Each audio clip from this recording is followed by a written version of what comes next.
Muy buenas noches a todos y bienvenidos hoy viernes 14 de mayo de 2021 al conversatorio El Archivo y yo, edición de aniversario, Jefes de la AGN. Esta es la última actividad dentro del programa por el 160 aniversario del Archivo General de la Nación. Saludamos a las autoridades presentes: Jefe institucional del Archivo General de la Nación, Jorge Ortiz Sotelo; doctor Miriam Salas Olivari, quien ha sido jefa institucional del Archivo General de la Nación entre los años 1988 y 1989, y al doctor Joseph Dager Alba, quien también ha sido jefe institucional de la AGN entre los años 2010 y 2012, y a todos los que muy gentilmente nos acompañan a través de la transmisión en redes sociales. El ciclo de conferencias El Archivo y yo es un espacio en el cual usuarios y archiveros, en sesiones alternadas, pueden compartir sus experiencias y vivencias tanto en el AGN como en los distintos archivos de los cuales nos acompañan. Esta noche tenemos una edición muy especial, con la participación de destacadas personalidades que han tenido la oportunidad de liderar y conducir esta institución rectora del Sistema Nacional de Archivos, teniendo como tema principal el pasado, el presente y el futuro del Archivo General de la Nación. Vamos a conocerlos un poco mejor. La doctora Miriam Salas Olivari es doctora en Historia por la Pontificia Universidad Católica del Perú, es miembro de la Academia Nacional de Historia y del Instituto de Estudios Históricos Marítimos del Perú, miembro ordinario del Instituto Ribagüero y del Instituto Panamericano de Geografía e Historia. Asimismo, es miembro fundador y ordinario de la Asociación Peruana de Historia Económica. Ha publicado los libros De los obrajes de Canaria y Chincheros a las comunidades indígenas de Vilcas-Huamán del siglo XVI, El presupuesto del Estado y la Nación en el Perú decimonónico y la corrupción institucionalizada de 1823 a 1879 y la historia de los hombres y las mujeres, del Dios creador y de las sociedades milenarias del Perú preincaico. Asimismo, ha ganado el premio Silvio Zavala, otorgado por la OEA y por el IPGH, al mejor libro de 1999, con la publicación Estructura colonial del poder español en el Perú, Huamanga Ayacucho, a través de sus obrajes entre los siglos XVI y XVIII. Además, es autora de numerosos artículos en reconocidas publicaciones tanto nacionales como internacionales. Como ya lo hemos mencionado, fue jefa del Archivo General de la Nación entre los años 1988 y 1989. También contaremos con la participación del doctor Joseph Dager Alba, quien es doctor en Historia por la Pontificia Universidad Católica de Chile e historiador por la Pontificia Universidad Católica del Perú. Es docente en la misma casa de estudios, así como en la Universidad Antonio Ruiz de Montoya. En la investigación académica tiene 4 libros publicados. Uno de ellos es El Virrey Amat y su tiempo, una aproximación a la historiografía del siglo XIX, vida y obra de José Toribio Polo, Historiografía y Nación en el Perú del siglo XIX, y varios artículos en revistas especializadas relacionadas a los campos del pensamiento político peruano, relaciones históricas entre Perú, Bolivia y Chile, historia intelectual e historiografía peruana y latinoamericana, y patrimonio cultural. Ha sido director de grados y títulos de la Superintendencia Nacional de Educación Universitaria, SUNEDU, y jefe institucional del Archivo General de la Nación entre el 2010 y 2012. Actualmente es secretario general de la SUNEDU. Finalmente, contaremos con la participación también del doctor Jorge Ortiz Sotelo, quien es capitán de fragata en retiro, licenciado en Ciencias Marítimas y Navales y maestro en Estrategia Marítima, bachiller en Historia por la Pontificia Universidad Católica del Perú. Se ha especializado en Historia Marítima en la Universidad de Londres y se doctoró en Historia Marítima de la Universidad de San Andrés en Escocia. Es profesor de la Universidad Nacional Mayor de San Marcos y docente en la Escuela Superior de Guerra Naval y en otros centros académicos nacionales. También ha ejercido la docencia en la Academia Naval de Annapolis, en Estados Unidos. Ha ejercido cargos como secretario general de la Asociación de Historia Marítima y Naval Iberoamericana, presidente de la Sociedad Bolivariana del Perú, miembro de las Academias de Historia de Chile, Ecuador y de la Academia de Historia Naval y Marítima de Chile. Es autor del libro Miguel Grau, El hombre y el mar, entre otros libros y artículos sobre la historia marítima, política y familiar. Actualmente es secretario general de la Asociación de Historia Marítima y Naval Iberoamericana, miembro de las Academias de Historia de Chile, Ecuador y jefe actual del Archivo General de la Nación. Doctor Jorge Ortiz Sotelo, le cedemos la palabra para iniciar el desarrollo de este conversatorio. Muchas gracias, Jorge. Miriam y Joseph, en primer lugar, muy agradecido por aceptar participar en este evento con ocasión pues, de los actos conmemorativos por los 160 años del archivo. El lunes tuvimos algún evento también por los 160 años del Día del Archivero Peruano, y mañana es el día que se conmemora la creación, la promulgación de la ley, en realidad, que creó el Archivo Nacional. Bueno, este evento, más que conferencia, es un conversatorio. Lo empezamos hace un tiempo con la idea de compartir experiencias. No, aunque veo que ellos está con unas páginas ahí, pero la idea es conversar un poco y que podamos contarnos cosas referidas al archivo, ¿no? Evidentemente, todos hemos tenido, como en todas partes, cosas buenas, cosas malas, cosas bonitas, cosas feas, pero yo creo que el Archivo General de la Nación es una institución que nos ha marcado a todos por nuestra, en este caso, nuestra procedencia como historiadores, ¿no? Entonces, todos somos caseritos del archivo, en mayor o menor grado, y bueno, y hemos llegado a ejercer la jefatura de la institución en distintos momentos. Entonces, esa es la idea, esa es la intención. Yo le cedo la palabra primero a las damas, a Miriam, pero con la condición de que podamos intervenir también y dialogar. No se busca una conferencia total, ¿no? Si la tienen preparada, igual, láncenla, pero la idea es dialogar un poco sobre sus experiencias en el archivo, bueno, como jefes o como usuarios, ¿no? O sea, yo creo que eso puede ser enriquecedor para todos. Miriam, adelante. Prende el micro. Ya.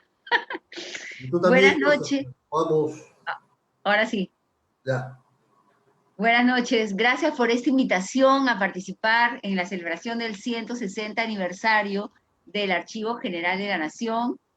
Te saludo, Jorge, como jefe institucional del archivo, y también a Joseph, que ha sido de la misma manera jefe institucional de este archivo. Y en estas palabras iniciales pues, de este conversatorio, quería comentarles que me siento muy impresionada por los jóvenes que están trabajando ahora en el archivo, ¿no? Cuando sentimos que nadie es imprescindible, ¿no? O sea que realmente la savia nueva es muy importante para el archivo, pero también en el recuerdo de los funcionarios tan fantásticos y maravillosos con los que yo me encontré cuando muy joven y asistí por primera vez al archivo, a la sala de investigaciones, y habían unos señores que llevaban mucho tiempo trabajando ahí, y ellos realmente fueron una luz para mí, porque yo quería ser historiadora, quería investigar, pero no sabía por dónde empezar. Para empezar, en esa época no se nos enseñaba en la universidad todavía paleografía, de tal forma que para mí enfrentarme con esos documentos del siglo XVI, con esas letras tan intrincadas, pues me resultaba totalmente frustrante pasarme horas delante de esos documentos y no sacar nada en claro, hasta que se compadecieron de mí estos señores tan amables y me comenzaron a enseñar, ¿no? Paleografía, y de esa manera pues pude ya yo meterme de lleno en esta investigación, y por supuesto ya después llevé cursos de paleografía en la universidad que me ayudaron muchísimo, ¿no? Sí, recuerdo muchísimo a estos señores, ¿no? Tan amables, como también a otro muy joven que es Aquilino, así como también a Rosita, en fin, personas que estaban siempre pendientes de los investigadores en la sala de investigaciones, ¿no? Que era para nosotros, al menos para mí, fue mi casa durante muchos años porque siempre iba todas las tardes a investigar, ¿no? Y me resultaba pues muy eh, enriquecedor y mágico el hecho de ir descubriendo, ¿no? Los enlaces que se presentaban entre los personajes y también en el tema, ¿no? En el cual yo estaba centrada.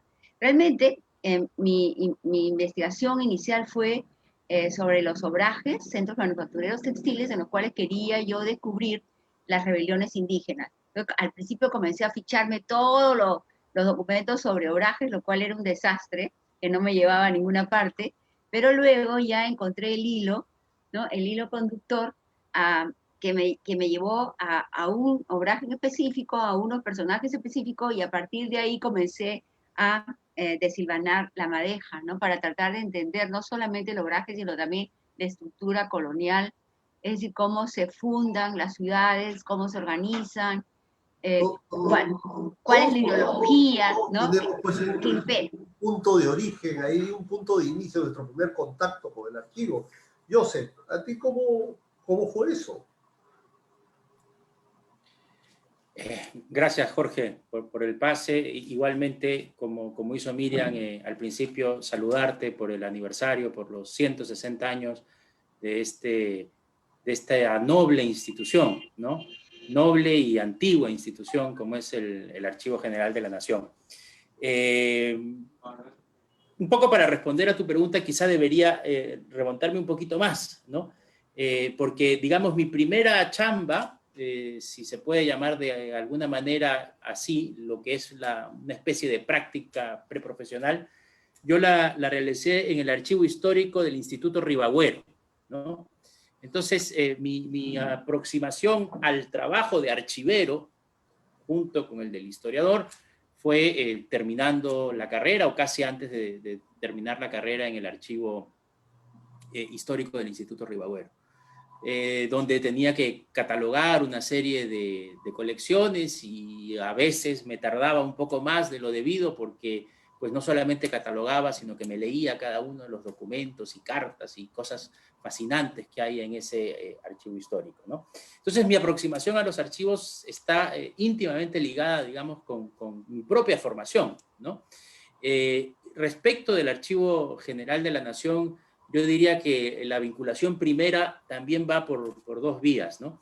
En primer lugar, en mi época los profesores nos solían pedir trabajos con fuentes primarias, ¿no?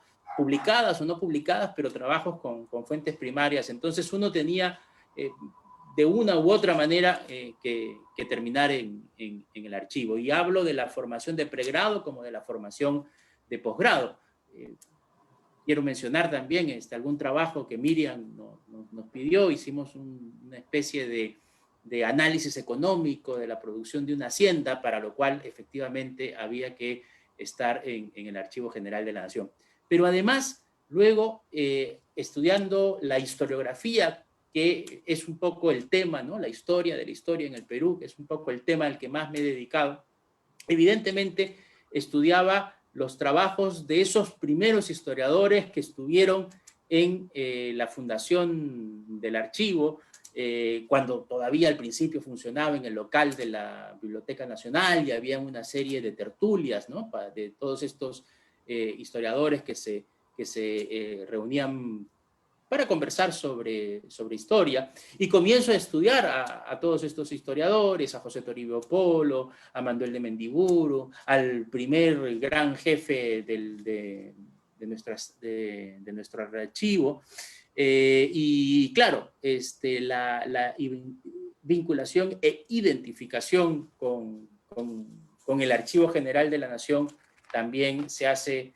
evidente por esa segunda circunstancia, ¿no? Bueno, efectivamente, pues todos tenemos un primer contacto con el archivo. Yo he mencionado varias veces que en mi caso fue con el antiguo Archivo Histórico de Hacienda. Durante la década del 60 yo estaba en el colegio, me apasionaba la historia, pues entonces, y el director del archivo era un farmacéutico, mi madre era farmacéutica, mucho mayor, este señor don Antolín Bedoya Villacorta, así que bueno, de alguna manera lo convencimos para que me dejara ir al archivo, entonces yo estaba yendo al archivo, que tendría 13 años, por ahí, 14 años, no guardo memoria muy clara, no, a los 15 entré a la Armada, así que sí, tiene que haber sido por ahí. Y claro, ya después, ya como estudiante de historia en la Católica, ya he ido al archivo en la medida en que podía, porque claro, yo estaba en servicio activo, entonces la Armada no me dio licencia para estudiar, escapaba, tenía algunos permisos, me daban horas, entonces acudía pues al archivo, ¿no?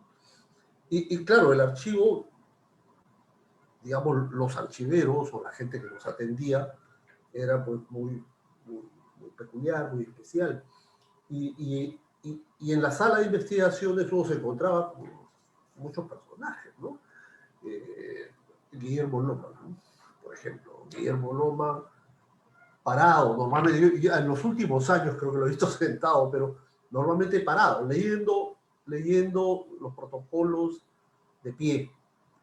Y curiosamente, hace unos años que fui a Correo, encontré que había 3 fotografías ahí, eventos del archivo, y en una de ellas estoy sentado yo con Loman en la presentación de la revista número 13 en 1996. Es un mundo pequeño, uno se encuentra con gente y obviamente va encontrando también afinidades, encargos, pedidos. Y bueno, el tiempo no nos perdona, ¿no? El día lunes vamos a tener un acto de reconocimiento a los trabajadores con más de 35 años en el archivo. Y he encontrado con gran horror de mi parte que el que más tiempo tiene es un compañero mío de colegio, tiene 45 años de servicio en el archivo.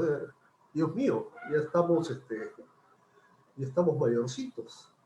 Así que bueno, ese es un poco la otra entrada, ¿no? O sea, el archivo también es un centro que brinda oportunidades para contactarse, para conocerse, o los encargos de los amigos, ¿no? El amigo que está afuera y que te dice, oye, hazme un favorcito, ¿no?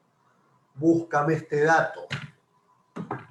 Bueno, como dicen, para eso están los amigos. No sé, Miriam, ¿tú qué experiencia tengas de ese tipo? Prende el micrófono. Ese punto que estás tocando me parece sumamente interesante y bonito, ¿no? Porque es cierto que uno pasa horas y horas en el archivo confrontándose con los documentos que te enriquecen, ¿no? Porque siempre te van haciendo preguntas. Y además de eso te van abriendo los ojos para que tú comiences a hurgar y desarrollar ciertas vetas que no te imaginabas que podían existir o eh, eh, que las podías tú alcanzar, ¿no? Pero es cierto, yo también recuerdo muchísimo al doctor Louman, ¿no? Paradito, ¿no? Ahí frente a los documentos, sin hablar con nadie, sin mirar a nadie, extrayendo la mayor cantidad de datos y luego todo eso reflejado en los maravillosos libros que él publicó. Pero también hay muchos otros historiadores a los cuales recuerdo con mucho cariño, y entre ellos está Carlos Lazo, que era otro asiduo a la sala de investigaciones, ¿no? Que se pasaba horas de horas ahí, ¿no? Hurgando en los documentos y prácticamente yo me preguntaba, ¿y a qué hora este señor come, ¿no? Almuerza, porque no salía pero para nada, ¿no? Y el resultado de todas sus investigaciones fue sus 3 tomos sobre historia económica con respecto a la moneda. También me acuerdo de Efraín Treyes, de María Emma Manarelli, ¿no? De Magdalena Chocano, Victoria Espinosa, que ya no está entre nosotros, pero que era una gran asidua al archivo, ¿no? Entonces todas estas gentes que han ido y han estado continuamente en el archivo, pues han dado frutos a través de diferentes investigaciones riquísimas y que están plasmadas en libros. También hice muchas amistades del extranjero, ¿no? Como Carmen Parrón Salas, por ejemplo, que investigó muchísimo sobre los comerciantes, ¿no? El Tribunal del Consulado, y también, ¿no? Produjo un libro sumamente interesante e importante para entender esa parte de la historia. Y así sucesivamente, pues no hay mucha gente que ha pasado por el archivo y que ahora son historiadores reconocidos por los trabajos que han producido y que sirven para entender al Perú, ¿no? Para entender al Perú, para entender la estructura social del Perú, el qué somos, ¿no? El qué somos. Y realmente en qué sentido también nosotros debemos caminar. Por eso es que los historiadores, si no van al archivo, yo creo que no llegan al meollo de los temas, porque es importantísimo que estemos en contacto con los documentos para que los documentos nos pregunten y al mismo tiempo nos ayuden a analizar en profundidad y en novedad la historia, ¿no? Porque muchas veces cuando no se va al archivo, lo que hace es simplemente nutrirnos de los diferentes libros y vamos a llegar a las mismas conclusiones que otros autores, y muchas veces esas conclusiones no están tan apegadas a la verdad, ¿no? Entonces es muy importante el trabajo del archivo para un historiador, definitivamente. Sí, sí, claro. Yo sé, Sí, adelante, sí, adelante. sí. Conversemos, no... Sí, sin duda, yo puedo suscribir cada una de las cuestiones que están ustedes comentando, sobre todo esto último que decía Miriam, la importancia de acercarse al documento, ¿no?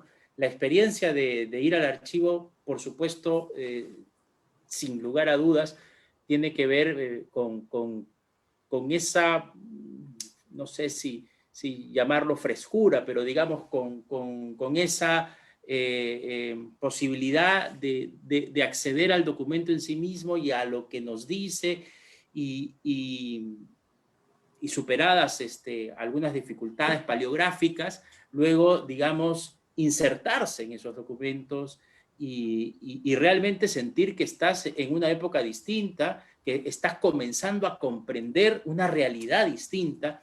¿Y qué es tan importante, ¿no? Los teóricos dicen que una de las cuestiones fundamentales que ha dado al conocimiento la disciplina histórica, concretamente el historicismo, es la importancia que se le da al contexto, ¿no?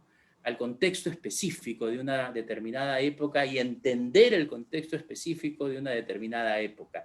A veces solemos hacer comparaciones muy fáciles, ¿no? Está volviendo a ocurrir determinada cosa. Bueno, sí, hay cosas que son muy similares, en efecto, sobre todo en nuestro país, que ocurren cada cierto tiempo. Pero también es cierto que hay realidades específicas y concretas y que tienen que ver con un contexto determinado.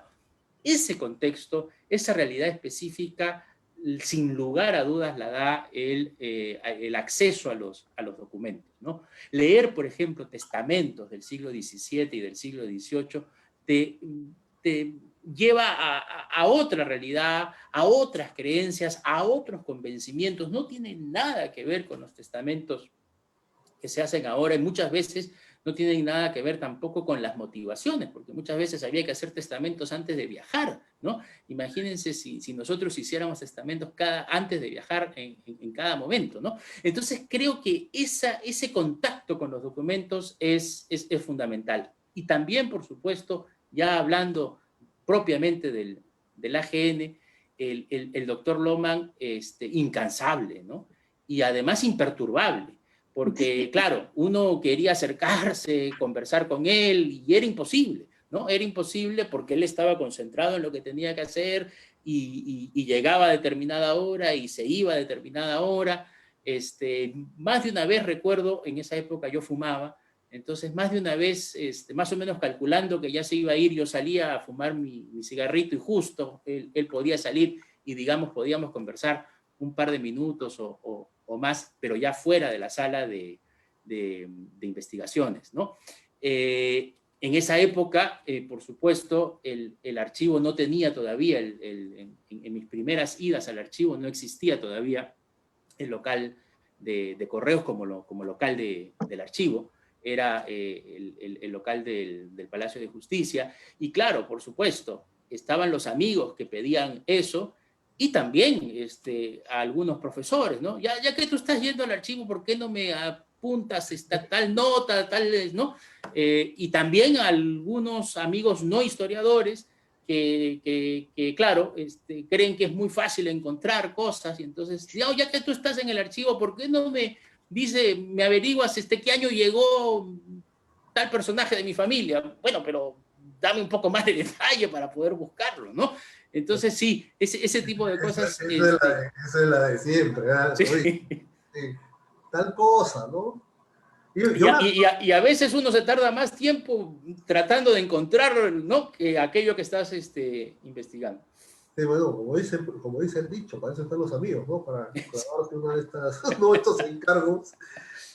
Pero quizá hagamos una segunda vuelta sobre el tema de la jefatura. Todos han pasado por esto, todos han tenido y tenemos una serie de limitaciones económicas. Yo he conversado con ambos antes de asumir el cargo, y con más. Y todos tenemos una serie de problemas en lo económico, pero aún así, digamos, ahí hemos ido saliendo hacia adelante, ¿no? El gran problema, los sueldos de los trabajadores son pésimos, ¿no? Pero fuera de ello, claro, como les decía al inicio, hay pues momentos complicados y hay momentos muy agradables, ¿no? Y gratos de recordar. Yo me acuerdo, por ejemplo, una de las cosas en la época de Miriam, yo regresé de Iquitos, había ido por pocos días, pero me había metido al archivo de la prefectura de Loreto, que funcionaba pues, en el actual edificio, lo que era el edificio de la prefectura, y que ahora es una especie de museo que han hecho ahí. Y era un archivo riquísimo, ¿no? Documentación desde los inicios de Iquitos, 1865. Entonces, cuando regresé, me acuerdo que te fue a buscar Miriam a decirte, oye, hay que hacer algo con este archivo, ¿no? Y eso fue lo que dio origen a la creación del archivo regional, lamentablemente quemado, ¿no? Sí. Del 98. ¿No? No sé, a ver, Miriam, anécdotas, cosas de tu Bueno,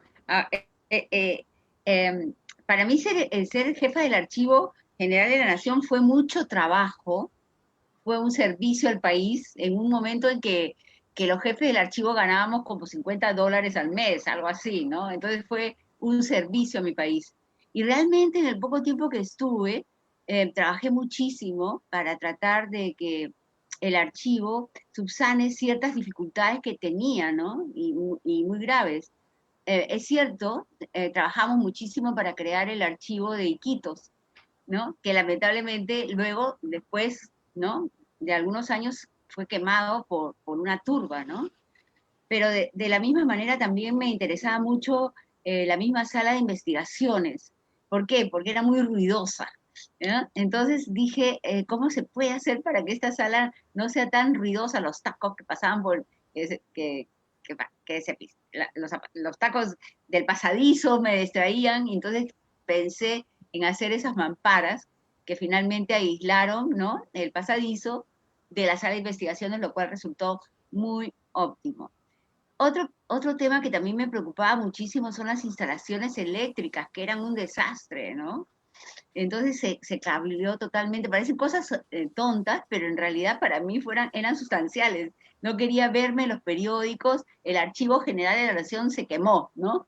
Entonces, una de las preocupaciones grandes que yo tuve fue justamente que se vuelva a clavear totalmente las instalaciones del archivo para evitar incendios, ¿no? También me preocupaba muchísimo que los trabajadores aspiren los humos, los hongos, etcétera, etcétera, y por eso creí que era importante darles un buen servicio sanitario, ¿no? En cuanto a los servicios higiénicos, como también ayudar un poco en la alimentación, ¿no?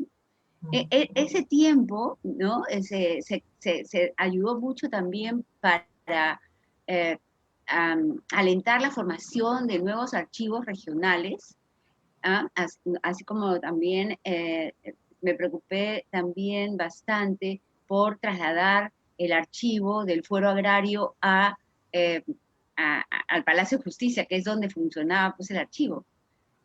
¿Por qué? Porque claro, yo que soy investigadora económica y esos materiales son riquísimos, no solamente para la historia económica, sino también para la historia social. Entonces sí, el trabajo fue grande, también hubo muchos problemas en ese tiempo, donde el odio, ¿no? Estaba en las calles, la dicotomía terrible estaba en las calles, y a veces el pobre jefe institucional cargaba con las furias de la calle sin tener nada que ver con el asunto, ¿no? Entonces, sí, fue en ese sentido, para mí fue de disfrute el poder servir a mi país, el ayudar a que el archivo eh, eh, preste realmente su función en el sentido de preservar los documentos, de ver que la sala de investigaciones sea mejor para los investigadores, así como también el trabajo de los trabajadores sea más libre de poluciones, ¿no? Pero era un tiempo en que el sindicato era, era una fuerza que a veces, bueno, a veces tenía razón de pedir una serie de cosas, pero el jefe del archivo no tenía nada que hacer, ¿no? Era el sistema de los monumentos, etcétera, etcétera, que existía. Bueno, Y es lo mismo, líneas, es lo mismo que pasa ahora. Es lo mismo que eh, pasa ahora. Sí. Y yo sé claro, o sea, o sea, el nivel de los sueldos no lo fija el jefe del archivo, es totalmente ajeno. Yo quería, por supuesto, luchar porque le suban, imagínate, yo ganaba $50, entonces, pero no me interesaba, te juro, ¿no? Y entonces me decía, pero ¿cómo es posible que no le interese? Pero es que era un servicio para mí, ¿no? Y bueno, cuando yo entré al archivo yo estaba ganando mucho más dinero en otro lugar, pero sí acepté porque sentía que era un deber, ¿no? Para mí realizarlo, ¿no? Realizar ese trabajo. Ahora, el mismo hecho de toda esta experiencia para mí me hizo más fuerte, ¿no? Y sobre todo que terminé feliz de haber servido a mi país en un tiempo difícil, ¿no? sí, Bien. sí. Sí. Claro, Joseph, a ver, cuéntanos un poco lo tuyo. Sí, mira, Jorge, yo creo que como bien has dicho, eh, de alguna u otra manera todos los jefes hemos tenido algún que otro mal momento, mal rato, en mucho explicado por términos presupuestales, ¿no? Yo creo que como Estado seguimos en deuda con el AGN. Podríamos decir que con las entidades culturales en general, pero yo creo que particularmente con el AGN. Y lamentablemente no es un tema de ahora, ¿no? Es un tema de hace muchos años. El AGN, desde que se crea como una especie de pariente pobre de la ya pobre Biblioteca Nacional, ¿no? O sea, no es el pariente pobre del rico, sino que es el pariente pobre del que ya era pobre, ¿no? De quien hablábamos, Santiago Tábara, acepta ser jefe del Archivo General de la Nación como una especie de broche de oro de su gran carrera como funcionario, ¿no? Que llega a ser antes presidente del Congreso, ¿no?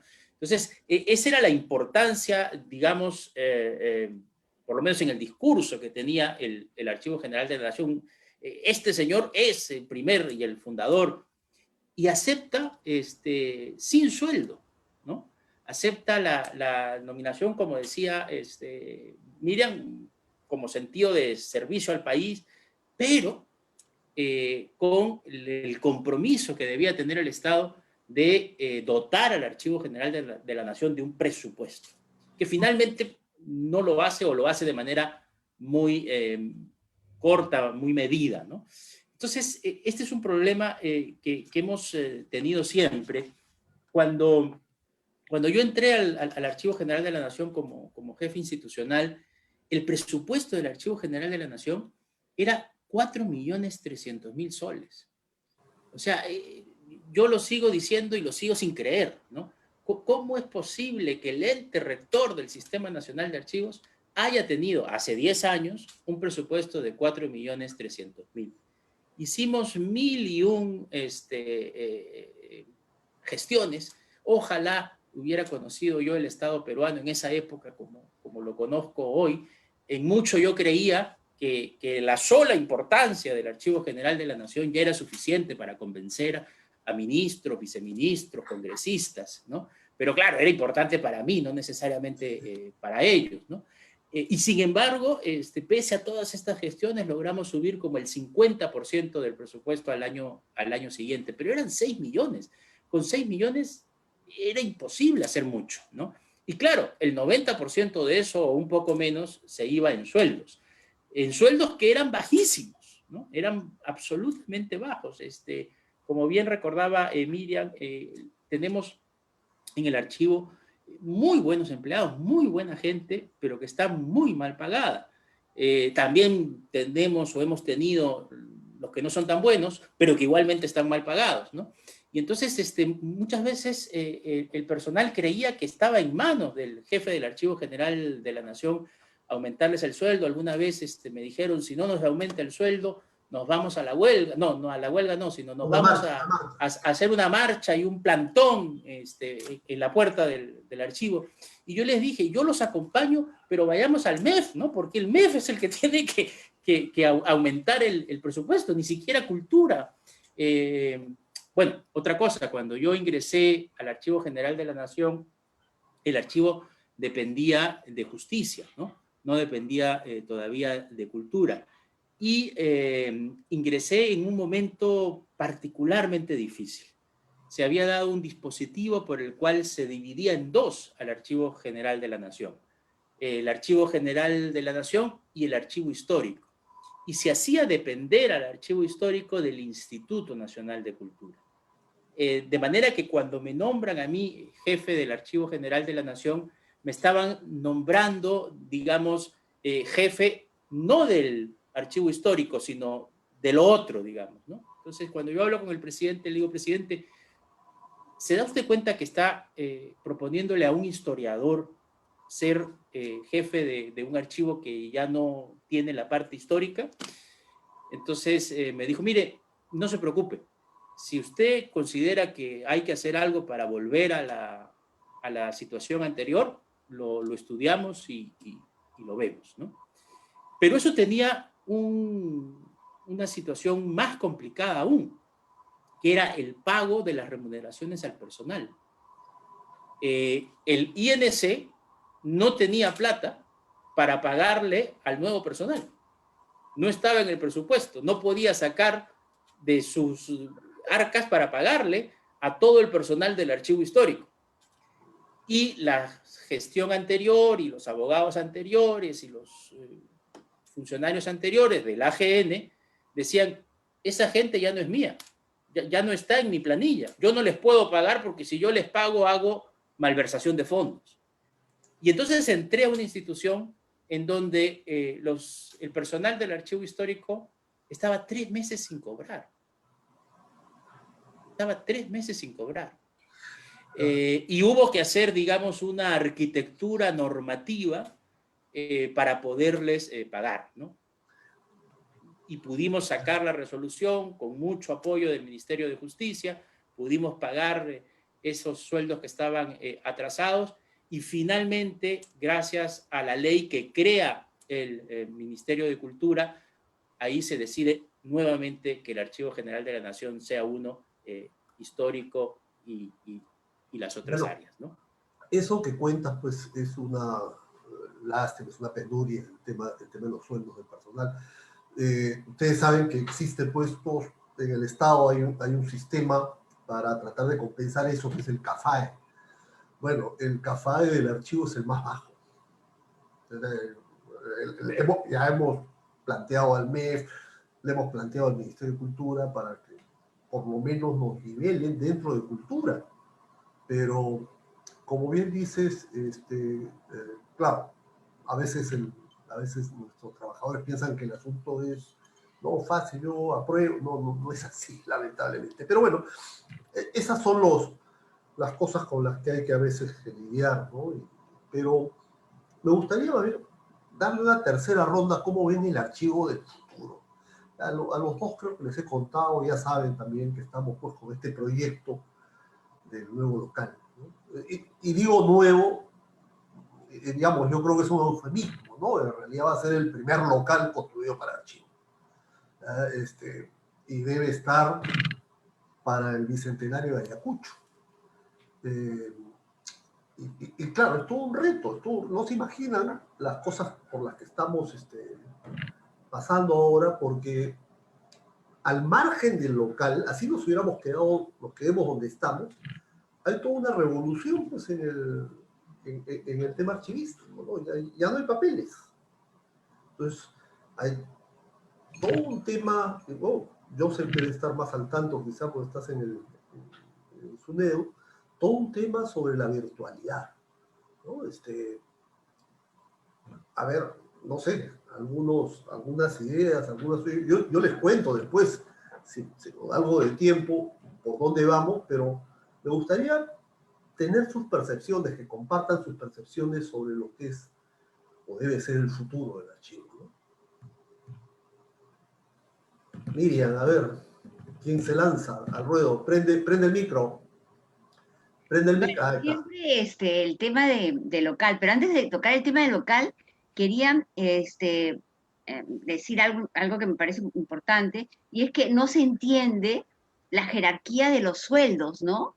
O sea, ahora hay una jerarquía de sueldos dorados que me parecen impensables que existan, ¿no? Porque para muchos trabajadores del Estado, lo que un funcionario de alto nivel gana en un mes es lo que percibe por por todo su tiempo de servicio, que puede ser 30 años, ¿no? Entonces, eso es algo que me parece que es un diseño totalmente maléfico, ¿no? No puede haber esa diferencia de sueldos entre unos y otros dentro de una misma estructura de un mismo Estado, ¿no? Digamos, el sistema laboral del Estado es complicado. Increíble, increíble. No puedo criticarlo mucho en todo caso, pero sí, yo creo que... en fin.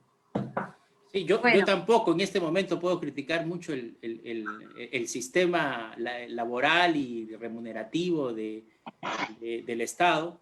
Hay una reforma en camino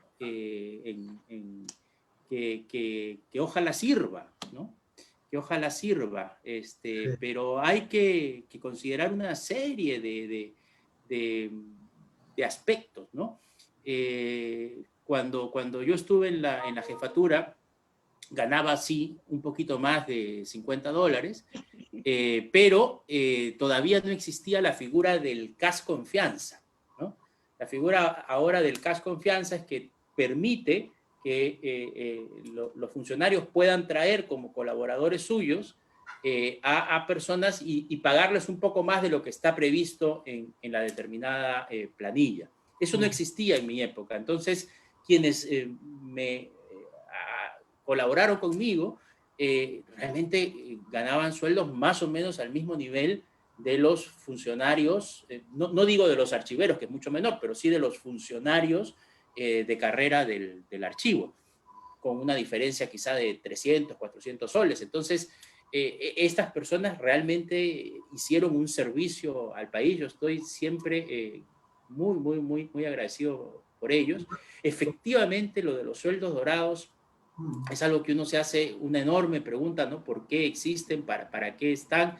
Si finalmente es un servicio al país tener uno de estos puestos, pero también es cierto que sueldos como los que había cuando yo estuve o como los que hay ahorita para algunos de los funcionarios de carrera o no de carrera, porque claro, al funcionario que no es de carrera no lo puedes traer a ganar pues, el triple de lo que está ganando el que es de, porque evidentemente comienzan a haber distorsiones, ¿no? Entonces, todo el sistema está, pues, nosotros tenemos 200 trabajadores, solamente la cuarta parte son nombrados, menos de la cuarta parte son nombrados. Así es, claro.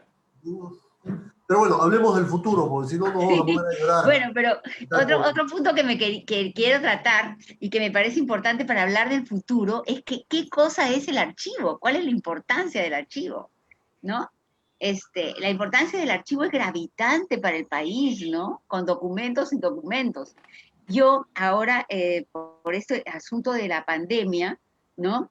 Tengo que trabajar muchas veces con documentos en línea, pero no se puede comparar un documento en línea con documentos físicos. O sea que yo soy de las personas que piensa que tiene que seguirse guardando y resguardando los documentos físicos, porque son realmente los que nos permiten sentarnos con tranquilidad, leerlos, repasarlos, ¿no? Ir hacia adelante, ir hacia atrás para poder, ¿no? Sacar conclusiones que sean realmente fehacientes. Estoy leyendo últimamente una tesis, ¿no?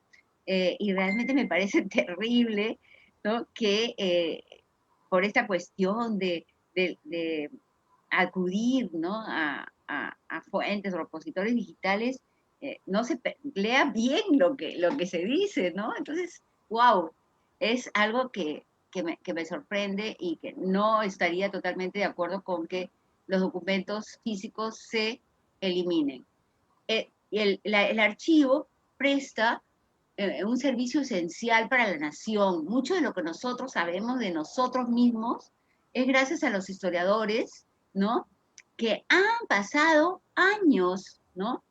Revisando centenares de documentos para sacar conclusiones, ¿no? Sobre el funcionamiento de la sociedad, porque la historia ya no solamente trata sobre los grandes personajes, los héroes, la batalla, los combates. Ahora lo que nos interesa son las masas, ¿no? El todo, la estructura social. Entonces, si los candidatos piensan que solamente van a oler y percibir lo que hay en la calle sin recurrir realmente a las fuentes o al estudio de la realidad nacional, pues estamos muy equivocados porque no vamos a poder dar respuestas consistentes al todo, ¿no? Al todo. Ya estamos, los tiempos van corriendo, la dinámica corre y no nos podemos detener en tiempos pasados cuando ya estamos en un presente. Entonces, la historia es importantísima para tomar decisiones para el presente y para el futuro, y por lo tanto el archivo es esencial. Bien, ahora, en cuanto al edificio, bueno, cuando yo estuve como jefa del archivo, tantas décadas atrás, era muy jovencita, por cierto. Salía del colegio.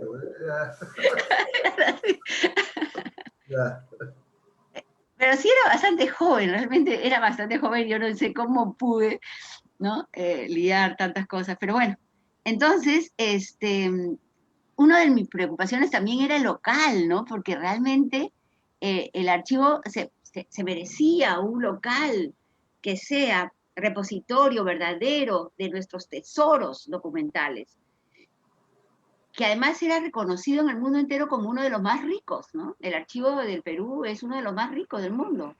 Entonces, sí, también batallé y no perdí, sino di muchas horas para tratar de encontrar un local, y me acuerdo que conseguí un terreno, pero en La Molina, y nunca se llegó, lamentablemente, a construir, ¿no? Pero ahora que tú nos das la buena noticia de que, Llegaron a acercarlo. se acercó el terreno, fue todo un logro, realmente, además es un sitio ideal porque era seco, ¿no? Para los documentos. Pero bueno, faltó fondos, qué sé yo. Lo típico, lo típico. Pero, Joseph, ¿tú tuviste algo, te tropezaste con algo del tema del proyecto? Bueno, sí, en mi gestión logramos dejar un esbozo de proyecto, ¿no? Logramos dejar incluso con código SNP, ¿no?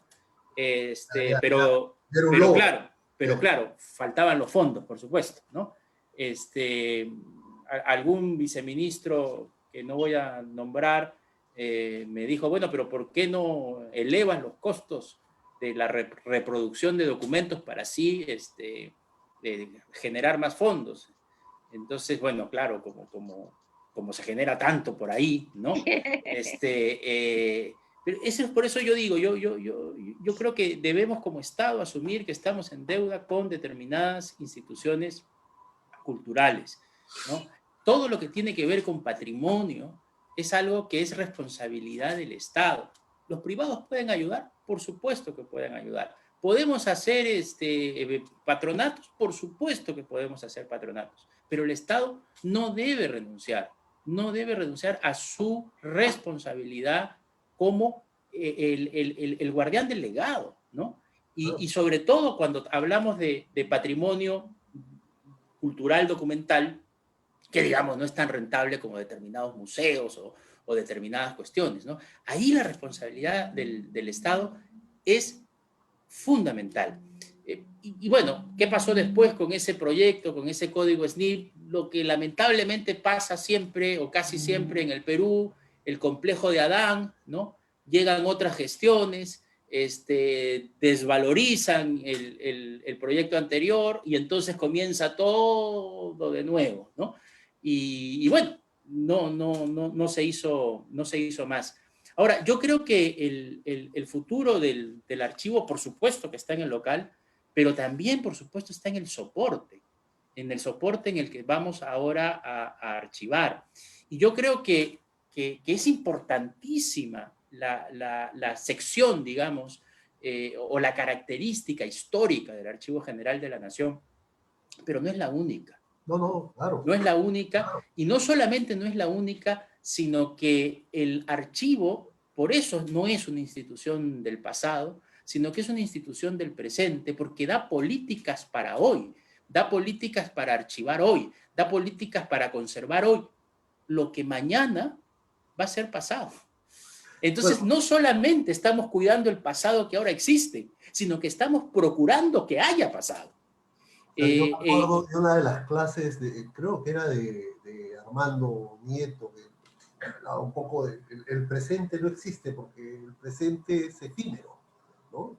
Siempre pasa, ya es parte del pasado. Y evidentemente, una de las cosas uno de los retos que tenemos es ese, ¿no? Crear el archivo digital de la nación. O sea, de lo que estamos produciendo ahora, que todo es soporte virtual.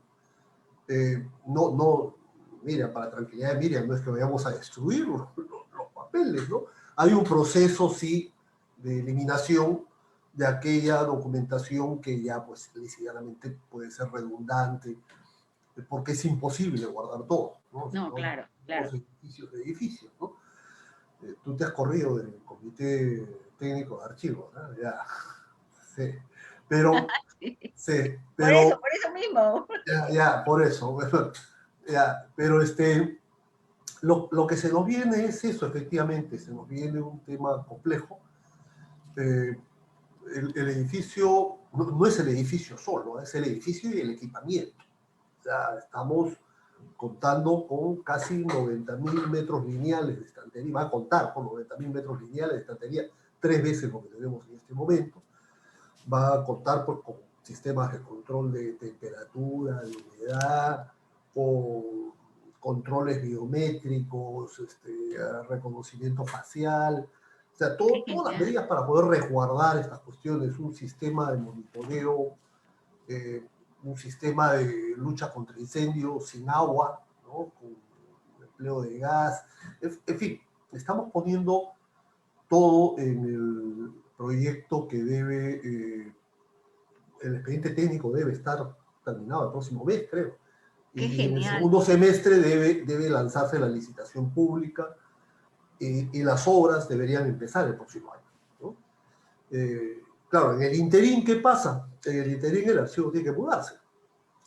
Vamos a tener que mudar la dirección de archivo intermedio porque es ahí donde se va a construir. Vamos a tener que mudar correo porque las 3/4 partes de la sede de correo están inhabitables, ¿no? Y vamos a tener que mudar Palacio, porque el Palacio, aparte de los problemas que tiene, estamos con una orden de desalojo. Ah, bueno. Así que, Ese era otro problema que yo también tenía que resolver. sí, sí, sí. Bueno, digamos, nuestras relaciones con el Poder Judicial son bastante buenas, ¿no? No veo ningún Sí, presidente del Poder Judicial tirándonos a la calle. Pero bueno, hay que cumplir, ¿no? Hay que cumplir. Y entonces estamos definiendo a dónde nos vamos a ir. En realidad no lo hacemos nosotros, no lo hace el Ministerio de Cultura y una unidad que tiene este encargo. eh, y, y probablemente pues tengamos que salir a una zona no tan céntrica, pero que nos permita funcionar durante los próximos 3 años, ¿no? O sea, el 22, el 23 y el 24.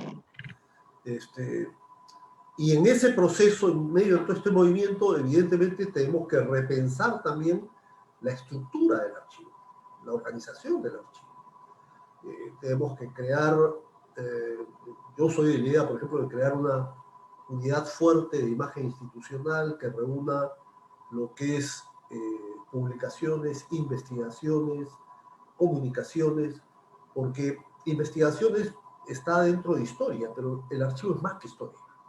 El claro. archivo tiene otros temas. Entonces, esto, por ejemplo, es uno de los temas. Tenemos que potenciar muchísimo más lo que es el área técnica, ¿no? O sea,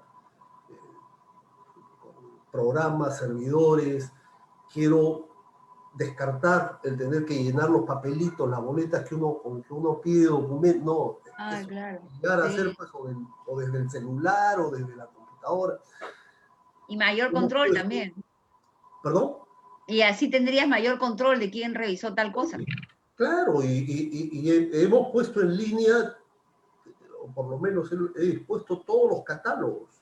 Hay catálogos que tienen más de 20 años. Todo el siglo XVI, los protocolos notariales del siglo XVI están catalogados desde la década del 90 y no se difundía. Entonces, hay cosas que hay que hacer. Claro, digitalizar esos catálogos sería fantástico. No, están en Excel. Ya están. Los he colgado. Ah, los has colgado, Cualquiera fantástico. puede entrar, bajar y bajárselo, ¿no? Finalmente para revisar y que mañana lo puede pedir quiero tal documento, ¿no? O sea, esa es la idea.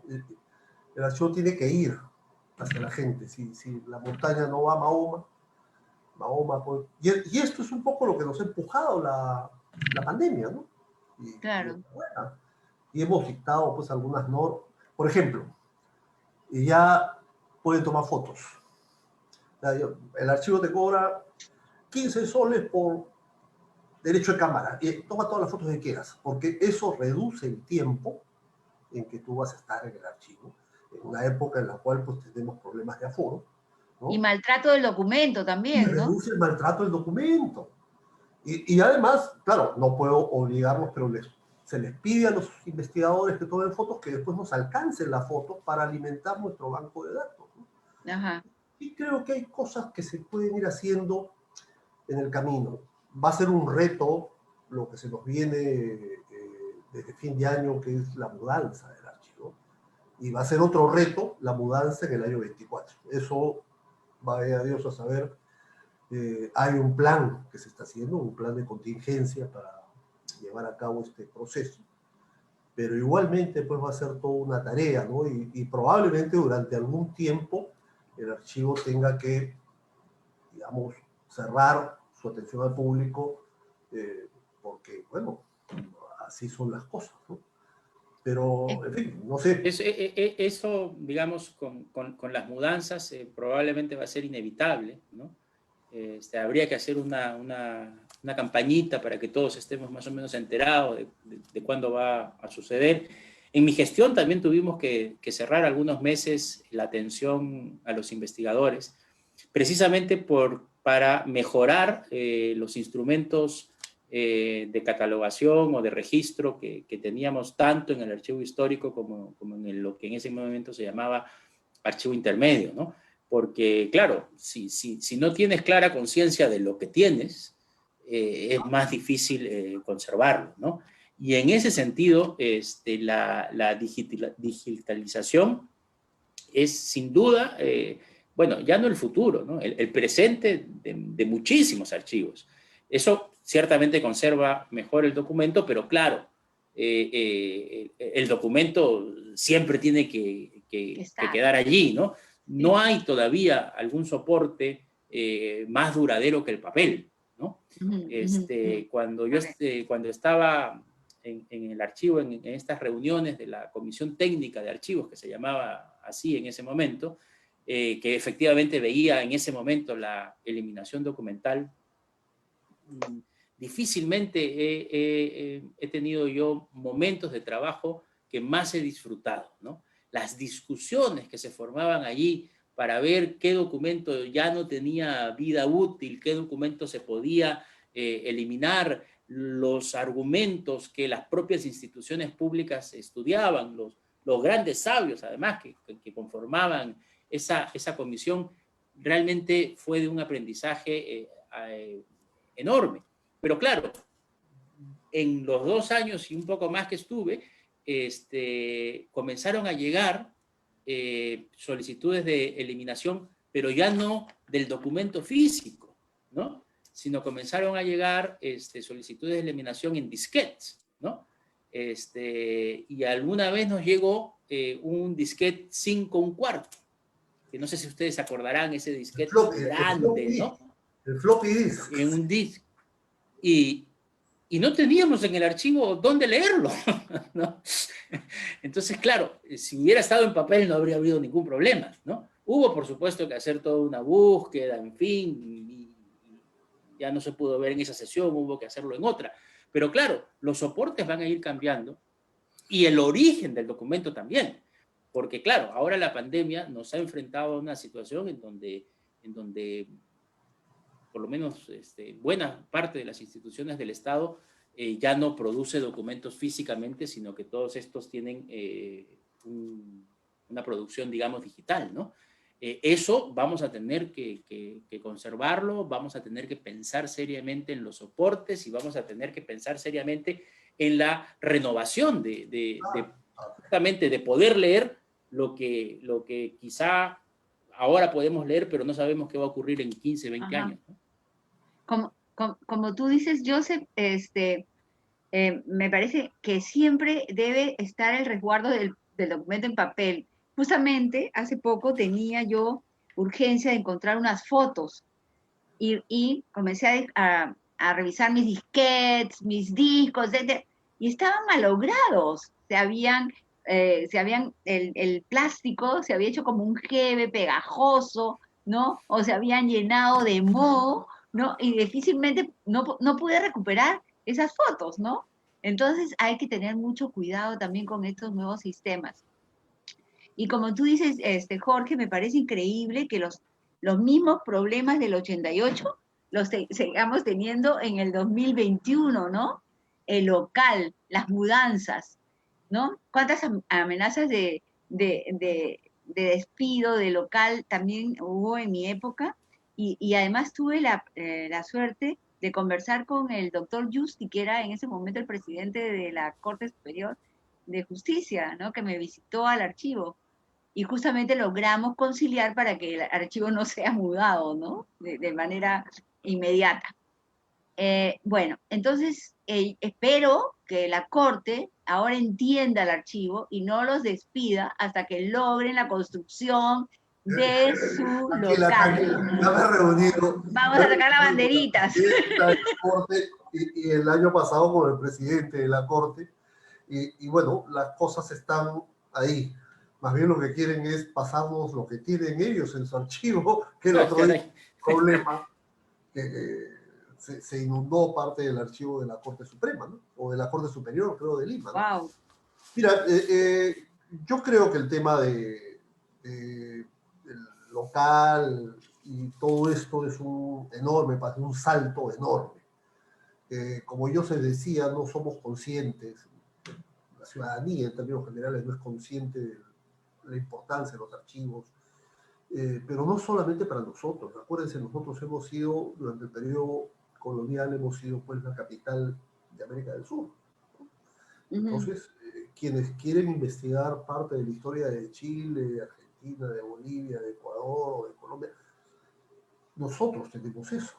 Entonces, no es solamente la responsabilidad o irresponsabilidad para con nosotros, los peruanos, sino para con el resto de países del entorno, ¿no? Este proyecto que se está haciendo creo que marca un hito y que debe también ayudarnos a mejorar, de hecho va a mejorar las condiciones de trabajo para la gente del archivo, y que espero que también pueda mejorar sus condiciones salariales. El archivo, el capital más valioso que tiene el archivo es su gente. Y eso ustedes lo han vivido y lo vivo yo. Ha habido pues un descuido que no pasa necesariamente por la jefatura, sino que en la mayor parte de los casos es una estructura pues compleja, ¿no? Ya, hagamos una última ronda ya de despedida, porque si no nos quedamos acá ya.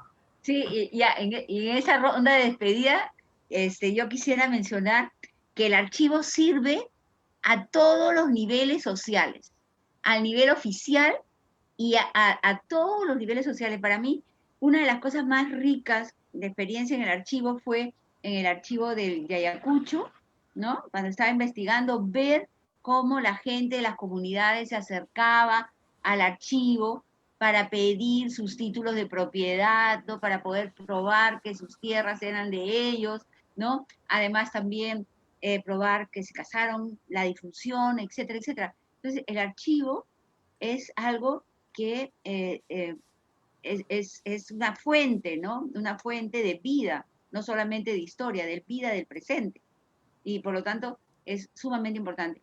El documento físico, además, a mí no solamente me revela historia del pasado, sino también a través de las grafías, de la forma como la gente escribía, nos develan su ideología, su pensamiento, su manera de comunicarse, etc.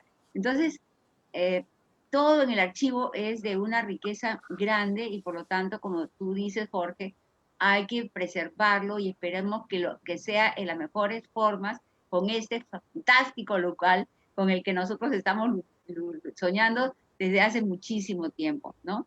Y que además se puede convertir en un atractivo turístico, como es el archivo de Sevilla, por ejemplo, ¿no? O las grandes bibliotecas, ¿no? Porque se convierten en centros culturales. Y la cultura es ese enriquecimiento para el individuo, para la sociedad, y por lo tanto nosotros debemos luchar porque este archivo alcance el sitial que se merece dentro de la organización del Estado, que incluye, pues, ¿no? Que sus funcionarios estén bien remunerados, bien considerados, y que no se considere que la gente que va al archivo es el furgón de cola al cual se le está castigando, ¿no? Como a veces uno se continúa viendo a través de las noticias, no solo en el Perú, sino en el mundo, ¿no? Entonces el archivo es sumamente importante para el Perú porque, a través de ello se prueba cuál es la estructura de nuestra sociedad, nuestra identidad y por lo tanto también la forma como vamos a construir nuestro futuro. Entonces no podemos dejar de valorarlo como un patrimonio cultural del Perú. Gracias, Miriam. Joseph. Yo suscribo lo que dice Miriam. Creo que el archivo, desde la perspectiva del que conserva los documentos históricos, es absolutamente importante porque no se queda en el pasado. Esa información que está en los documentos históricos no solamente se refiere al pasado, claro, está, digamos, referida ahí, pero tiene una utilidad presente en los varios ejemplos que nos ha dado Miriam, ¿no? Sirve para sustentar propiedad, sirve para sustentar identidad, sirve para sustentar la vida misma, ¿no? Pero además, como decíamos, el archivo, siendo para mí fundamental la parte histórica, no es solamente histórico. Y además el archivo es heredero de una tradición intelectual y archivística que debe ser revalorada. En los años 60 y 70, nuestro Archivo General de la Nación era ejemplo para Hispanoamérica y para América Latina. las normas archivísticas que en ese momento se dieron, el mismo Sistema Nacional de Archivos que en ese momento se dio, fue pionero en muchos aspectos y fue, digamos, bien imitado por varios países. Esa tradición intelectual, esa tradición archivística es algo que debemos seguir valorando y que debemos seguir haciendo o tratando de crear conciencia, ¿no? Hablaban del cableado eléctrico, de los sistemas de agua y desagüe. Para mí era un dolor de cabeza todos los días que me hacía dormir muy tarde pensar qué podía suceder en los locales, ¿no? Hicimos, por supuesto, para el presupuesto del archivo, una importante inversión en cambiar el cableado eléctrico, en mejorar los sistemas de agua, en mejorar el desagüe. Creo que fue en el año 2000 o en el 2001 que hubo una inundación terrible en el archivo y logramos cambiar todo eso, pero no es posible, no es posible que sigamos así. Perderíamos mucho de pasar algo, perdería América Latina de pasar algo, y no podemos seguir bajo esta especie de espada de Damocles que en este momento no sabemos qué podría pasar. Las autoridades tienen que tomar conciencia y en ese sentido creo que el tener más presencia fuera del archivo, el que el archivo salga, el que el archivo se haga conocer más, creo que es muy importante. Yo recuerdo que un poco en broma, un poco en serio, a un ministro le dije una vez, ¿sabe que los historiadores el día de mañana van a poder hacer mención a su gestión?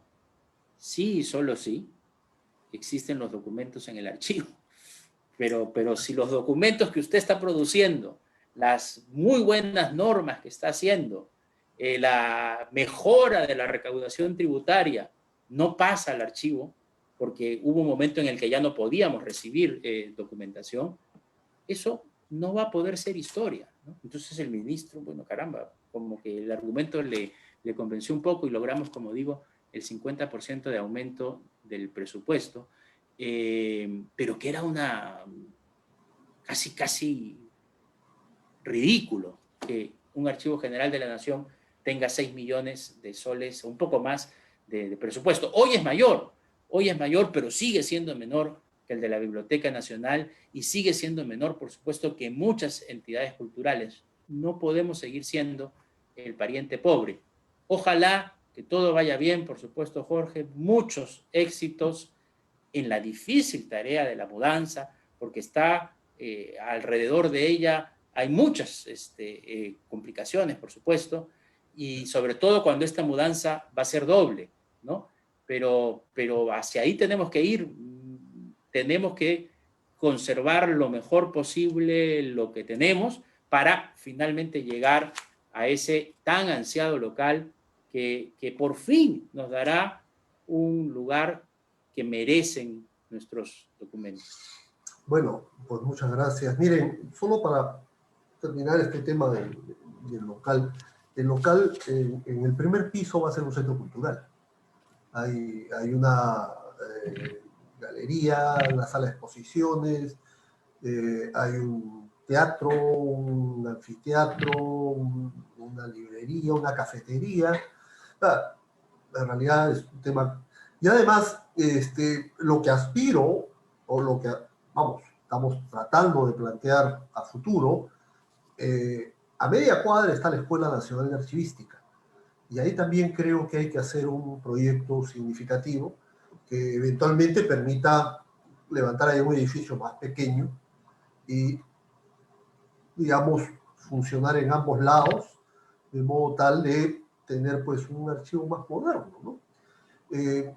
Es una responsabilidad de todos. Yo varias veces lo he dicho, con respeto, amo mucho la Biblioteca Nacional.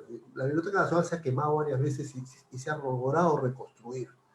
No el 100%, pero si ocurre eso con el archivo, no hay pues, no hay alternativas. Era contra. Sí, sí, eso es. Bueno, yo con esto cierro, la verdad que les agradezco, creo que ahora Jorge, nuestro maestro de ceremonia, tiene que decir algunas palabras, pero nuevamente, en lo personal, pues muchas gracias a ambos, ¿no? Jorge, adelante. Éxitos, éxitos. muchos éxitos. Bien, agradecemos tan valiosas anécdotas y detalles brindados sobre la historia del Archivo General de la Nación y su porvenir, de acuerdo a la experiencia que cada uno ha podido construir dentro de la institución. Muchas gracias a la doctora Miriam Salas, quien ha sido jefa del Archivo General de la Nación entre los años 1988 y 1989, al doctor Joseph Daher, quien ha sido jefe institucional del Archivo General de la Nación entre el 2010 y el 2012, y por supuesto al actual jefe del Archivo General de la Nación, Jorge Ortiz Sotelo. Agradecemos también a todos los que se han quedado con nosotros a través de la transmisión en Facebook Live. Nancy nos saluda desde Ayacucho por el aniversario del AGN, ya estamos bien cerca, mañana 15 de mayo es el gran día. Julieta Rico nos saluda desde México. Vanessa Mendoza también nos saluda por nuestro aniversario. Rosa Montesinos nos saluda desde el archivo del Hospital Nacional Daniel Alcides Carrión en el Callao. Lucas Milagro desde Tarapoto, Norma Toledo de Huánuco. Yolanda Viso les manda saludos a los queridos jefes del AGN. Y Isaac Cazorla también saluda a los jefes por su larga labor por nuestro país.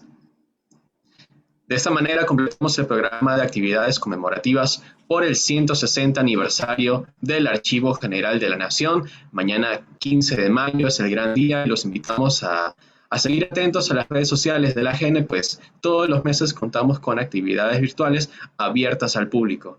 Y si todavía no han escuchado el podcast de la AGN, los invitamos a entrar en Spotify o Google Podcast, donde podrán encontrar historias detrás de los documentos. Está muy interesante y se vienen muchos capítulos más. Muy buenas noches a todos. Buenas noches. Buenas noches, gracias. Buenas noches. Gracias.